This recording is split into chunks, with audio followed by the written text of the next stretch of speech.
Welcome বন্ধুরা। বেশ কিছুদিন ধরে আমরা ভিডিও দিচ্ছিলাম না, কারণ সেরকম কোনো আপডেট পাচ্ছিলাম না বলেই কিন্তু আমাদের চ্যানেলে ভিডিও আসেনি।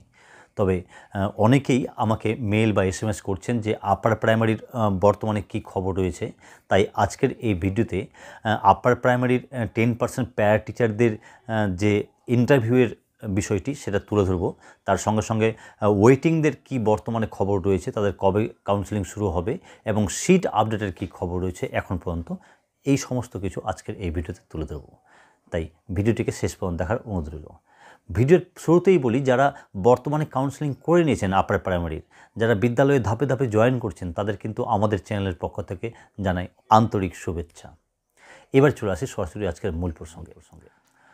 বন্ধুরা, 10% প্যারা টিচারদের ইন্টারভিউয়ের ডেট কিন্তু ইলেকশনের আগে দিয়ে দিয়েছিল, লোকসভা ইলেকশনের আগে, আপনারা প্রত্যেকেই জানেন, এবং সেটা পোস্টপোন হয়ে যাওয়ার পর এখন পর্যন্ত কোনো ডেট কমিশনের পক্ষ থেকে দেওয়া হচ্ছে না। এ নিয়ে কিন্তু আমরা খবরাখবর নিচ্ছি, কিন্তু কবে ইন্টারভিউ হবে সে নিয়ে কিন্তু কমিশনের কেউই মুখ খুলছেন না, অর্থাৎ তাদের কাছে কোনো খবরই নেই। তবে খবর নিতে গিয়ে যেটুকু জানতে পেরেছি যে এই 10% প্যারা টিচারদের ইন্টারভিউয়ের আগে ওয়েটিংদের কাউন্সেলিং করিয়ে নেবে কমিশন। এ প্রসঙ্গে আরেকটা কথা বলে রাখি যে গত 27শে November West Bengal central school service কমিশনের পক্ষ থেকে একটি লিস্ট প্রকাশ করা হয়েছে 1872 জনের। সেই লিস্টটি প্যারা টিচারদের হলেও সেখান থেকে সবাই কিন্তু ইন্টারভিউ ডাক পাবেন না। হ্যাঁ বন্ধুরা, আপনারা প্রত্যেকেই জানেন যে 10% প্যারা টিচারদের যে ভ্যাকেন্সি রয়েছে সেটা সাবজেক্ট ওয়াইজ, ক্যাটাগরি ওয়াইজ কম বেশি আছে। সেই অনুযায়ী কিন্তু একটি রেশিও মেনটেন করে প্যারা টিচারদের ইন্টারভিউ ডাকা হবে। সেক্ষেত্রে প্রত্যেকে ডাক পাবে না, তবে অনেকেই ডাক পাবে, কারণ ভ্যাকেন্সি যথেষ্ট রয়েছে। তাই কমিশন হয়তো আরেকটি লিস্ট প্রকাশ করতে পারে কাদের কাদের ইন্টারভিউয়ে ডাকা হবে এবং কবে কবে ইন্টারভিউয়ে ডাকা হবে সেটাও কিন্তু প্রকাশ করে দেবে কমিশন।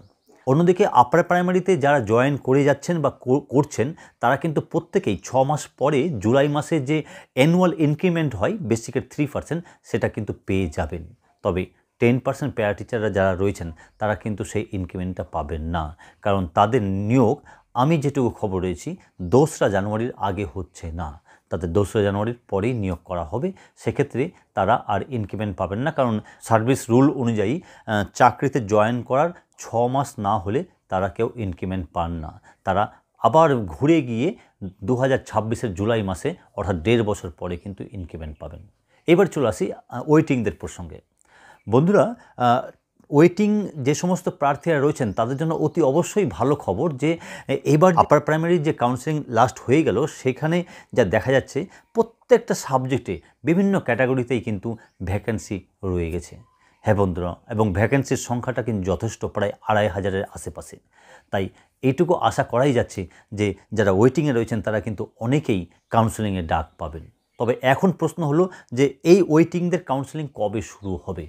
দেখুন বন্ধুরা, আমরা যেটুকু খবর পেয়েছি সেখান থেকে এটা বলাই যায় যে এই চলতি মাসের মাঝামাঝির পরপরেই আপনাদের কিন্তু একটি নোটিফিকেশান আসার সম্ভাবনা রয়েছে।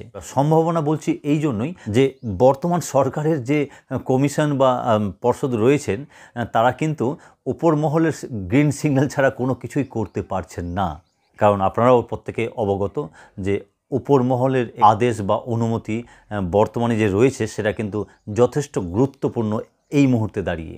তাই যে কোনো খবরই আমরা বলতে গেলে সম্ভাবনা বলতেই হবে, কিছু করার নেই, কারণ সেটা পরিবর্তন হতেই পারে। তো দেখা যাক কবে আপনাদের নোটিফিকেশান আসে। আমি সেরকম খবর পেলে অবশ্যই আবার ভিডিও করে আপনাদের জানাবো। অন্যদিকে সিট আপডেট নিয়ে গান্ধী মূর্তির পাদদেশে আপার প্রাইমারি চাকরি প্রার্থীরা যে দীর্ঘদিন ধরে আন্দোলন করে যাচ্ছেন, তারা এবার নবান্ন চলো অভিযানের ডাক দিয়েছেন।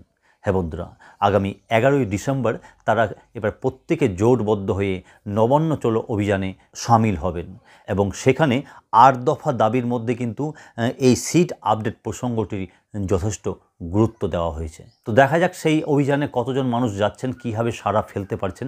অবশ্যই আমাদের চোখ থাকবে, সেরকম কোনো খবর পেলে আমরা আমাদের এই চ্যানেলে তুলে ধরব। তো আজকের ভিডিও এখানে আমি শেষ করছি। দেখা হচ্ছে পরবর্তী ভিডিওতে প্রাইমারির খবর নিয়ে। ততক্ষণের জন্য সকলে ভালো থাকুন ও সুস্থ থাকুন। ধন্যবাদ।